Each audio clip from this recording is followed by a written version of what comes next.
The scripture lesson today is Psalm 121. The translation is inspired by Mitchell Dahoud. This is a little different. You will read along this time in the scripture. You have bold, I have the unbolded. A song of ascents. I raise my eyes to the mountain, from where comes my help. My help will come from the home of the Lord, who made heaven and earth. God shall not let your foot to slip. Your guardian shall not slumber. Indeed, God never slumbers or sleeps, the guardian of Israel. The Lord is your guardian. The Lord is your shade at your right hand. By day, sun will not strike you, nor moon by light. The Lord will guard you from every evil. God will guard your life. The Lord will guard your going out and coming in, from now and unto eternity. So, dear friends, as I talked with our children, we are starting the pilgrimage of Lent. And this Lent and into the Holy Week, we will be following the readings from the book of Psalms. It is part of our Lenten discipline, and you can pick those in the back of the church. And for this week, and we will end on Wednesday, we are reading this Psalm 121. It is the Song of Ascent. It's a pilgrimage psalm. And this one was often sung as pilgrims were setting off. We also begin our pilgrimage through Lent, so it is an appropriate psalm. Ancient pilgrims went to holy places. Often those were mountains where the sanctuaries were positioned. In Friday message, I talked about them having residences of gods or God on those high mountains like Olympus, for instance, or Zaphon in Syria, or Zion for Jewish people. And it really did not matter how tall or high those mountains were. It was an archetypal tradition of holy places being the place of residence of God. And I would so much love to sermonize about holy mountains and share with you my experiences. I shared a little bit with children, meeting God in Hawaiian snow and in that thin air. I would so much like to explain religious and mythical significance of every single line of this psalm. But unfortunately, I cannot do it because of the events which came upon us in these recent days. I have to speak about different pilgrimage than I originally planned when I started to think and pray about this Lent around the time of Christmas. Different pilgrimage, the one which we just started, tough and demanding.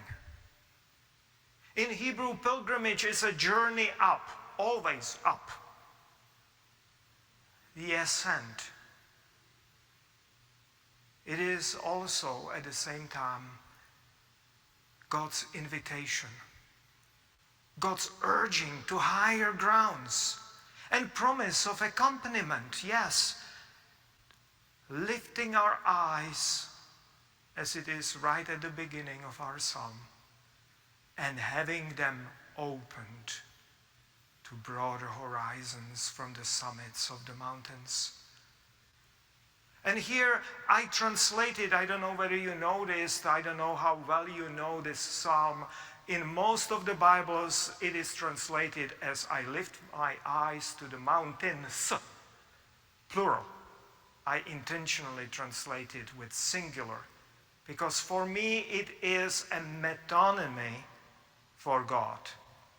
And it is plural of majesty here. So I lift my eyes to the mountain with capitalized M. That means to God as well. The war in Ukraine is that call for us for higher moral grounds and for this pilgrimage to a higher moral grounds. And it makes clear, it's a demonstration of a direct link between extraction and abuse of Earth's resources, or fossil fuels you can call it, and tyranny. We know about it in Nigeria. We know about it in Venezuela, in Arabia, being those petrodollars being used against poor people of Yemen and many other places. Now we are reminded of it in Russia. And frankly, even in our own country. There is no escaping to this thing.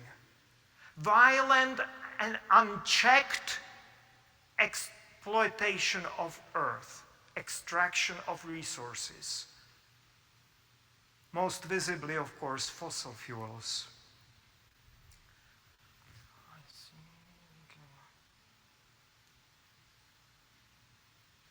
So this violent extraction of earth resources, that corrupts.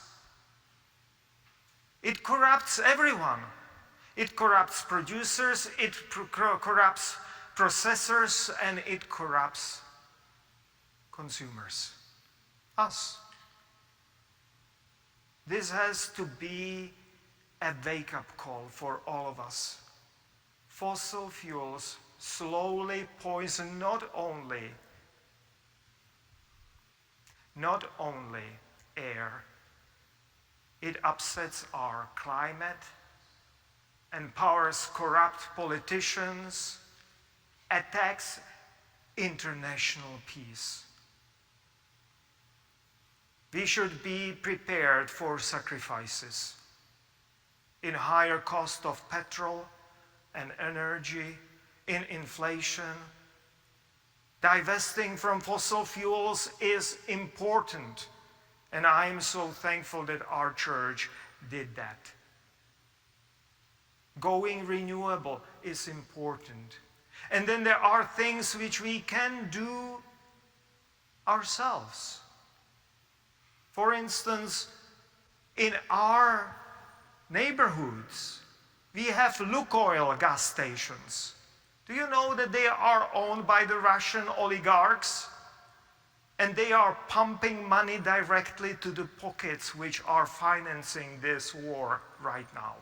And even exploiting the local renters of those stations, because they are giving them much smaller margin than BP or other organizations.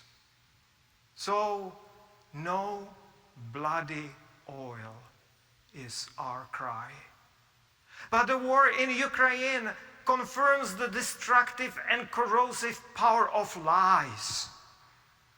Social media became tools of spreading discord, hatred, and different form of propaganda. Putin and his KGB henchmen master weaponizing social media in troll farms against naive societies, including our own. But lies are destructive and self-destructive as well.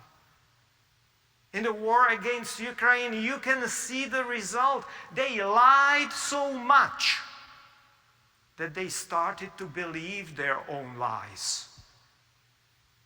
They lied about Ukrainians being under the influence of some kind of Nazis or whatever. And they started to believe it. They lost contact with reality. This is the result, paid, unfortunately, with blood of innocent Ukrainians.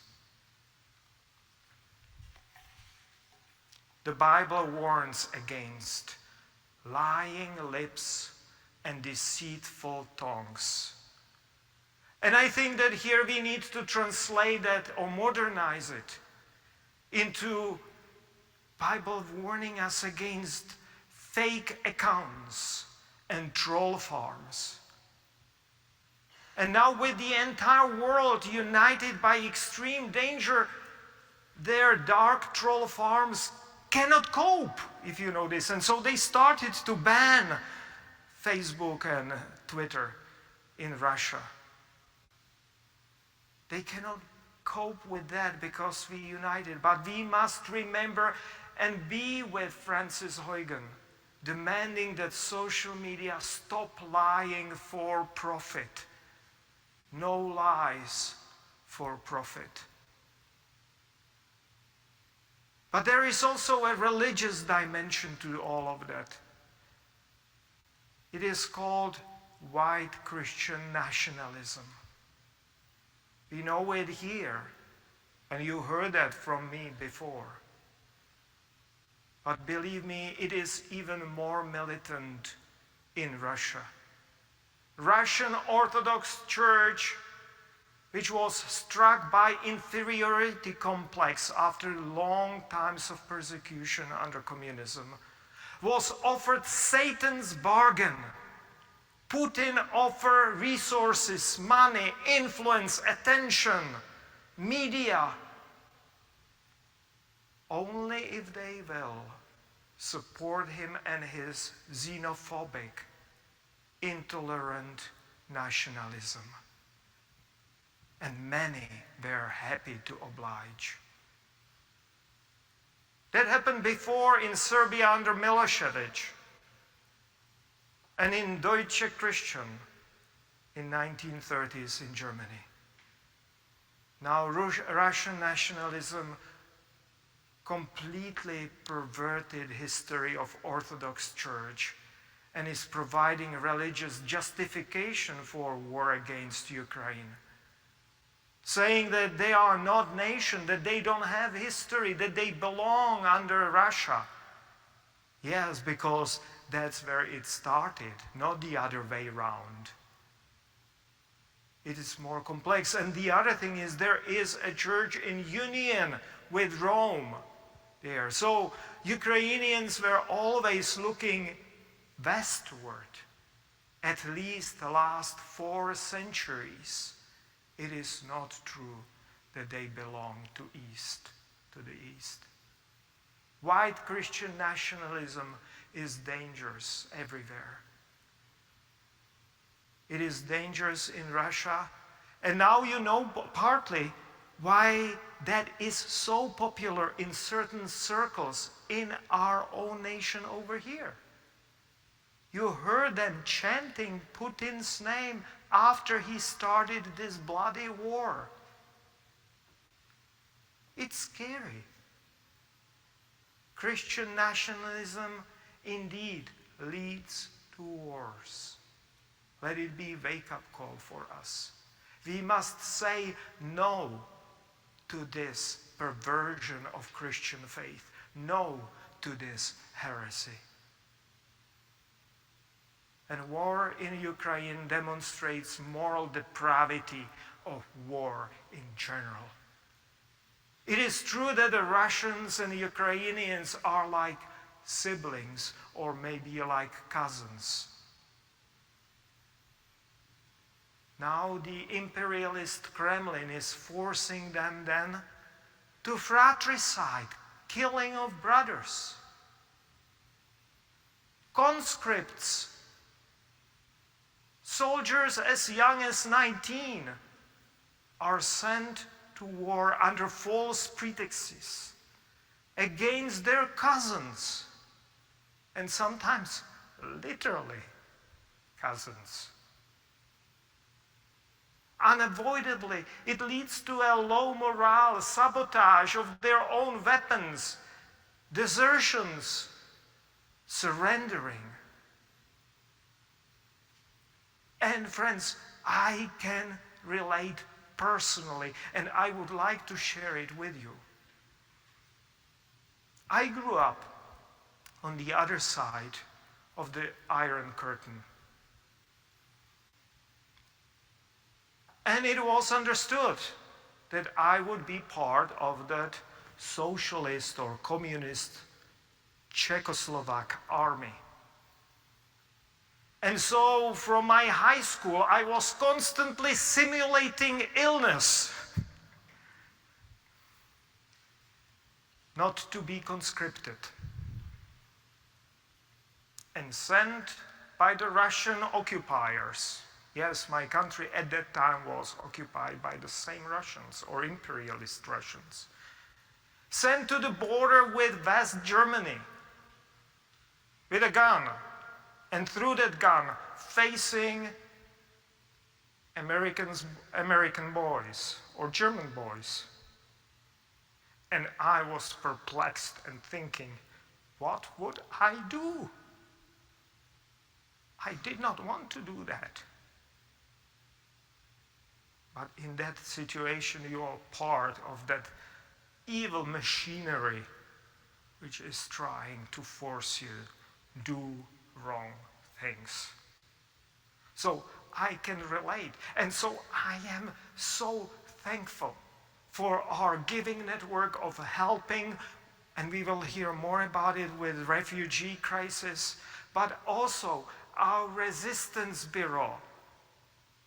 Our resistance bureau, which came up with the suggestion that we all reach out to our elected representatives and advocate granting asylum and refugee status for all Russian deserters. They deserve that. That's their only hope. Нет войне Putina. Нет войне. No to war. So let pilgrimage to high moral ground. Let it be like for us an opening of our minds, an opening of our hearts, brought to a higher level of moral clarity. And on that journey, we will need all the divine protection which this psalm so beautifully promises. It's a beautiful blessing. In many churches, it is used as a blessing. It is not in your bulletin. I was doing exegesis and preparing my sermon. I will read it to you, and I'll read it to you as charge before the final blessing, and we might use it every Sunday from now on. God shall not let your foot to slip. Your guardian shall not slumber. Indeed, God never slumbers or sleeps, your guardian. The Lord is your guardian. The Lord is the shade on your right hand. By day, sun will not strike you, nor moon by night. The Lord will guard you from every evil. God will guard your life. The Lord will guard your going out and coming in from now and unto eternity.